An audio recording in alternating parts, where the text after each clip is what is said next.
programa de hoje, você ficará sabendo um pouco mais sobre a Justiça Federal do Paraná.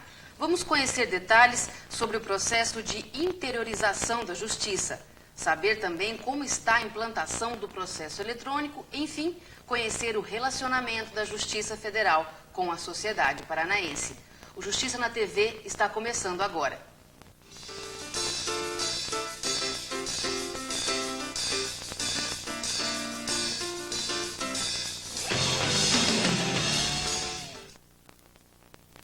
E para nos contar como está a Justiça Federal no Paraná, nosso convidado de hoje é o juiz federal Nicolau Conkel Júnior.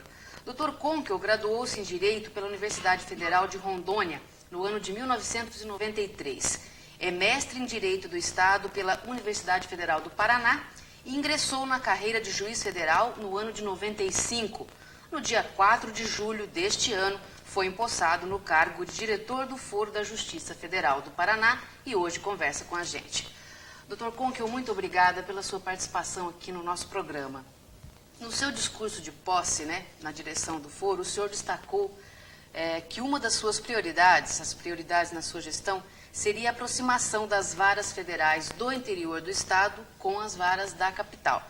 Seja na questão de material, de pessoal para trabalhar, toda a estrutura, O senhor está conseguindo fazer isso? Como está a Justiça Federal do Paraná hoje? Nós sabemos que o senhor assumiu há pouco mais de 2 meses, completando quase 3, mas o senhor já consegue fazer um pequeno balanço? Sim, a Justiça Federal na 4ª região, isso é um processo típico da 4ª região, houve um processo de interiorização muito grande, isso em comparação com as demais regiões.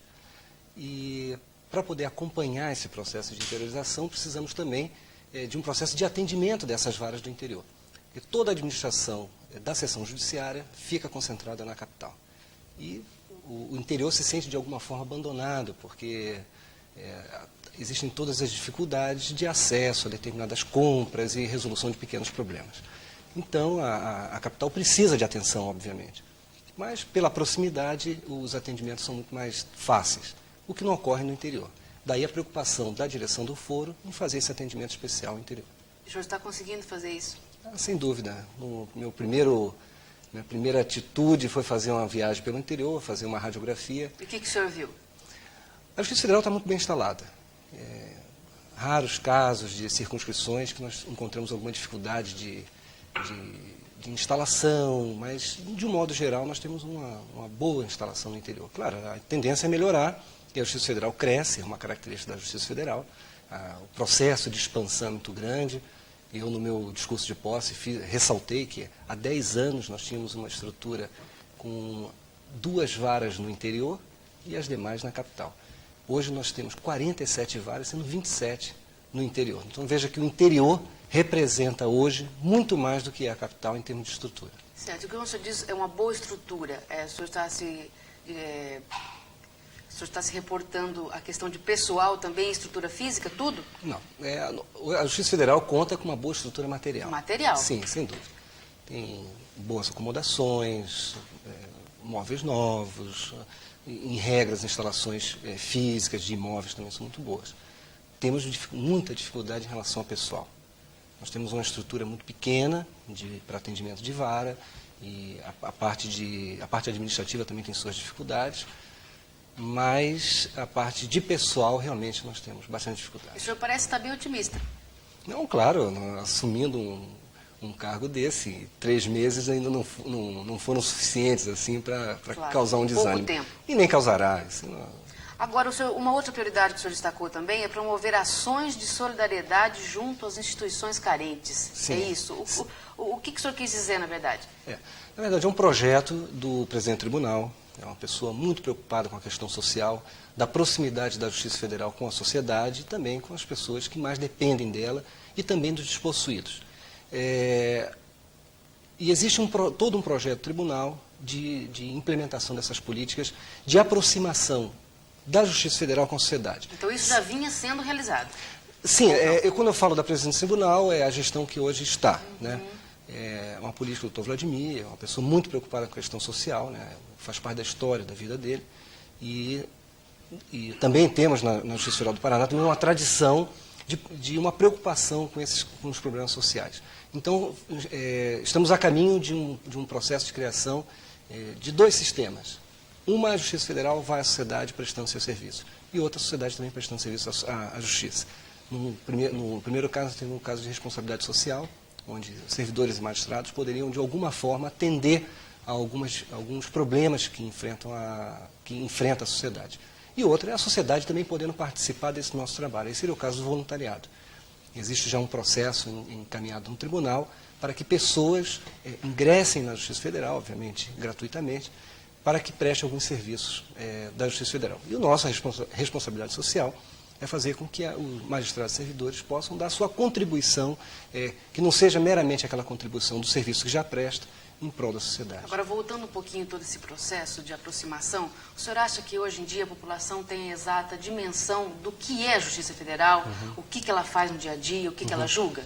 Veja, eu faço uma análise assim, nós temos 3 poderes, e 2 poderes muito visíveis, que é o Legislativo e o Executivo. No sentido que as pessoas compreendem o trabalho que eles fazem. Um debate que ocorre no seio do Legislativo, todos nós e qualquer um do povo poderia se inserir naquele debate e dar a sua contribuição. Porque são discursos muito mais retóricos, não num sentido negativo, mas de apresentação de opiniões. Para tudo temos alguma opinião, né? E o Judiciário se apresenta como um corpo técnico. E um pouco ainda distante, né? Eu não diria distante, eu diria que a lei é tratada também no seu aspecto de justiça, de equidade. O discurso, nesse aspecto, acaba se aproximando do ideal de justiça que qualquer cidadão tem. Mas, além disso, tem um problema técnico. A lei não é tratada apenas sob o prisma de sua justiça. Também é importante, é um lado importante. Mas também há um problema de preocupação de aplicação técnica. Às vezes os juízes se sentem numa situação muito incômoda de, às vezes, não concordar com uma determinada orientação que a lei estabelece, mas é aquela que ele deve seguir. Então isso cria alguns problemas. Agora, em relação a ser um poder fechado, isso não ocorre. Eu sempre costumo dizer o seguinte: não há processo mais democrático e mais aberto e transparente do que um processo judicial. Porque o processo sempre envolve o interesse de 2 partes contrárias, elas são tão opostas, os interesses são tão opostos que não foi possível, numa conversa, num acordo, resolver. Foi necessário levar ao judiciário. Se foi necessário levar ao judiciário, não há possibilidade de o juiz agir em favor de uma e contrária a outra, isso de uma forma injusta ou ilegal, porque existe uma fiscalização permanente da outra parte. Então, veja, o juiz o tempo inteiro, constante de 2 partes que são opostas. Então, o senhor acha que a população hoje em dia já sabe mais? Bem, veja, eu digo isso, vamos dizer assim, no varejo. Então, no caso do processo, ele é fiscalizado o tempo inteiro. Agora, veja, isso se liga com o que eu disse anteriormente. É um poder que trabalha com questões muito técnicas. O corpo de servidores da Justiça Federal é um corpo altamente especializado. Bem, isso cria uma distância em relação ao povo. O discurso do jurista, já não digo mais do juiz ou do judiciário, mas o discurso do jurista é um discurso complicado. Isso é próprio de corporações. Eu não entendo o que os médicos dizem, eu não entendo o que os biólogos dizem. Então, toda profissão tem uma linguagem própria. Sem dúvida, é caracterizado por isso. Bem, mas acho que um papel do juiz, porque ao mesmo tempo que eu digo isso, também afirmo que é diferente do que tratamos e o que o biólogo tratamos. Eu trato de vida de pessoas, então é necessário que eu também fale a língua desse povo. Mas é possível ser técnico, ser profissional, claro, e fazer com que todos entendam, não é? Sem dúvida. Assim como o médico, entre eles, conversam de uma maneira específica, para explicar para a gente, eles utilizam palavras do dia a dia. Sem dúvida. Mas veja, hoje a Justiça Federal, acho que deu um passo muito grande, a Justiça Federal, desculpa, o Poder Judiciário no Brasil deu um passo muito grande, a TV Justiça é um canal aberto. Não um canal aberto, um canal fechado, mas é um canal no sentido de um meio, né, aberto para que a sociedade passe a conhecer melhor esse funcionamento da justiça. Isso é muito importante. E isso vai possibilitar que as pessoas conheçam melhor a estrutura do Poder Judiciário e o seu funcionamento. Certo. Agora, falando dessa aproximação, nós temos a questão da criação dos juizados especiais federais, né? Que foi uma forma, foi criado para aproximar a justiça do cidadão. Que avaliação o senhor faz desses judiciados? Eu acho que hoje eles têm estrutura para trabalhar, porque como acontece aqui em Maringá, eles funcionam junto com a mesma estrutura de uma vara federal, né? Isso não acaba comprometendo? Sim. Olha, o juizado especial, é a grande revolução que o direito, principalmente no campo federal, ofereceu à população. É a possibilidade de resgate de diversos direitos que estavam esquecidos. E ele funciona muito bem, a Justiça Federal tem dado conta disso. Mesmo trabalhando junto com as varas federais? Sim, eu vou fazer algumas observações sobre isso. Ele é um campo aberto, quando se fala em efetividade do direito, o caminho hoje encontrado foi do juizado itinerante, os juizados especiais. Agora, tem seus problemas, né? Na verdade, o mundo que sonhamos não é o mundo que vivemos, obviamente, né, claro. Então, os juizados especiais foram criados, mas eles foram criados sem estrutura. Mas nós precisávamos implementar essa esperança que foi dada à população. Então, não houve a possibilidade de criação de varas. Hoje existe um projeto de lei para a criação de 183 varas em todo o Brasil. Isso certamente possibilitaria a criação de novos juizados e com uma estrutura própria, específica, aparelhada para atender essa demanda. E até o momento isso não foi possível. Precisamos assim do atendimento pelo legislativo dessa nossa vontade. Agora, os juizados adjuntos, eles têm funcionado muito bem, mas com grande dificuldade. Hoje os juízes que trabalham com os juizados adjuntos sofrem com o excesso da carga de trabalho. Muito difícil. Eu dou um dado muito interessante, que em Curitiba tinha uma vara previdenciária. Bem, tudo que se apostava, né, era que essa vara previdenciária talvez não teria uma razão de existir, mas com um número muito pequeno de processos. Imaginava-se até em redistribuir os processos da vara previdenciária para as varas cíveis, porque não haveria necessidade de manter uma vara especializada em direito previdenciário, porque estaríamos criando o juizado especial em Curitiba. A realidade foi que os processos dos juizados da vara previdenciária cresceram. E muito, né? E muito. E houve uma demanda excessiva, mas enorme em relação aos juizados especiais. Isso prova que eram demandas reprimidas, ou seja, pessoas que não ingressavam no judiciário porque era cara a justiça para que fosse demandado na vara previdenciária como existia anteriormente. Certo, doutor Conca, eu vou interrompê-lo um minutinho, porque nós precisamos chamar aqui um breve intervalo. No segundo bloco, nós continuamos falando desse assunto. Até já.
Voltamos então com o segundo bloco. O nosso convidado de hoje é o diretor do Foro da Justiça Federal no Paraná, juiz Nicolau Conquel Júnior.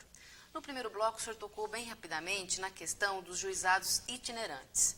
Eu queria que o senhor falasse um pouco mais sobre isso, né? Maringá, por exemplo, só poderá ter um juizado itinerante, eu acredito, quando tiver uma vara só do juizado especial, não é isso? Como que está essa questão no Paraná hoje? Sim. Eu havia falado sobre o ganho que nós tivemos, né, de atendimento em relação aos juizados. Até citou um exemplo em Curitiba e tal. Sim, sem dúvida. E o ganho que tivemos em relação aos juizados especiais, na efetividade de direitos, no atendimento à população, e a população que estava fora do atendimento da Justiça Federal. E tivemos mais dois grandes acontecimentos vinculados aos juizados especiais.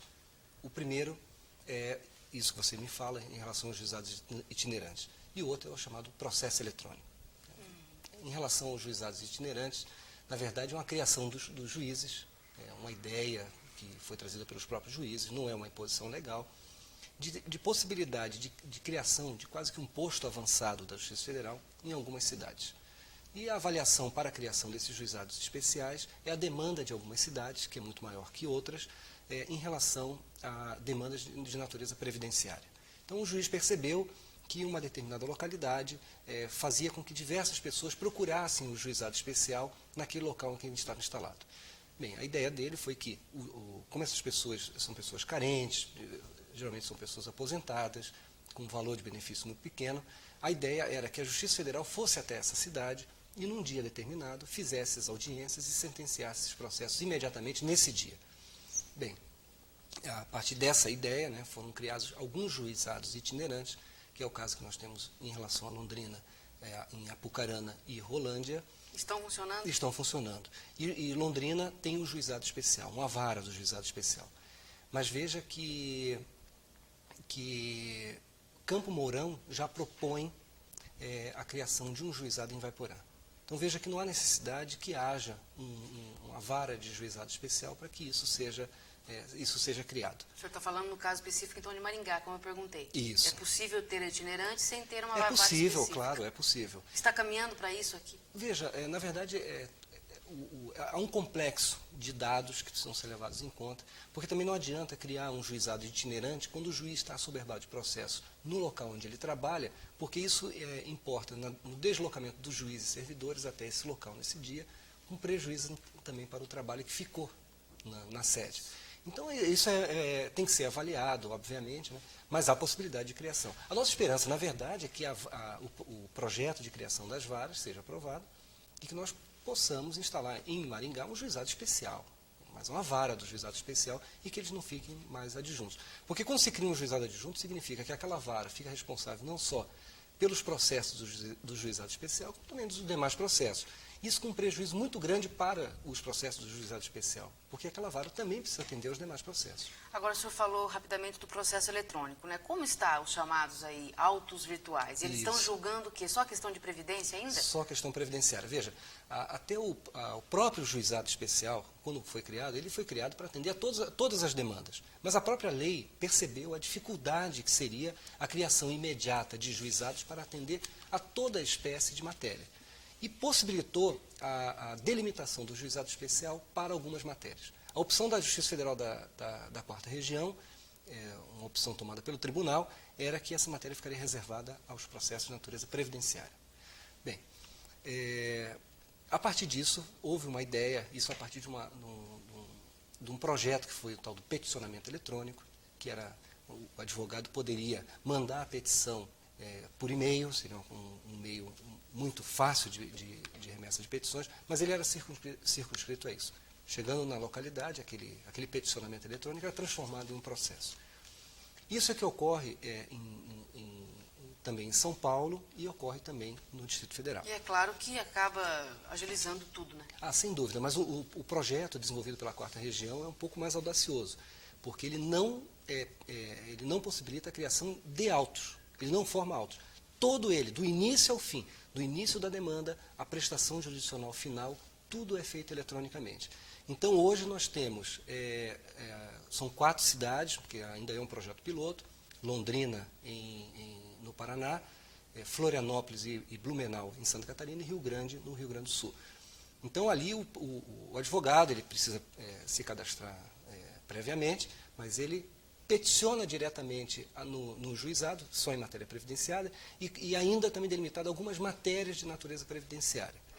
Ele peticiona diretamente, o juiz recebe essa petição em seu computador, despacha no computador e faz a citação ao INSS, também via eletrônica. O INSS responde eletronicamente, o juiz recebendo aquela resposta, já decide, já sentencia o processo eletronicamente, e ao final tem um resultado sem formação de nenhum papel. Tá certo. Agora, falando em tecnologia, pela primeira vez no Brasil, uma tecnologia que já é muito utilizada em outros meios, que é a videoconferência, foi utilizada em agosto pela Justiça Federal, né? Aconteceu uma sessão da turma de uniformização, é isso? Isso, exatamente. Dos juizados especiais da 4ª Região, foi realizada por videoconferência, interligando as 3 capitais do sul do país. Ou seja, esses profissionais não precisaram sair das suas cidades de origem para fazer essa videoconferência. Exatamente. E por que demorou tanto para a Justiça utilizar esse veículo de comunicação? E como é que foi essa experiência? Veja, foi uma experiência muito interessante. Veja que a turma de uniformização, só para que possa compreender isso, ela funciona junto ao tribunal, né? Ela é vinculada ao tribunal, mas é formada por 3 juízes de cada seção judiciária, né? E quando ela ocorre? Quando há uma decisão que não foi semelhante em um estado e em outro. Então, a turma de uniformização, como o nome diz, permite que toda a região tenha apenas uma decisão em relação a alguma matéria. Bem, para que isso acontece quando as opiniões divergem. São divergentes, certo. Isso. Então, havia necessidade, então, de deslocamento desses juízes até o tribunal, e lá se fazia a composição dessa turma de uniformização, e lá era decidida a matéria. Bem, a videoconferência, esse sistema de videoconferência, permitiu que cada um desses 3 juízes, desse grupo, né, de 3 juízes, permanecesse na própria sessão judiciária e de lá estabelecesse contato com os demais juízes num processo em tempo real, a conversa imediata, em relação a determinada matéria. Então, o processo é pautado, todos sabem a matéria que será tratada, como há normalmente em qualquer sessão, apresenta o relatório e se faz o julgamento e todos assistem. O curioso disso é que não utilizamos uma linha via satélite. A utilização foi pela internet. Então veja que o custo foi baixíssimo, porque não houve pagamento de satélite, isso tudo é muito caro, e nós tivemos um projeto com um equipamento simples que poderá ser utilizado não só para essas videoconferências, mas também para até reuniões administrativas, né? Certo.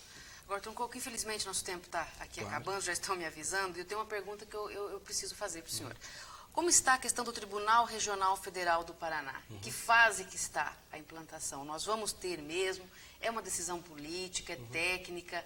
Ou essas duas questões caminham juntas? O que o senhor pode deixar para a gente quando o assunto é esse? Sim.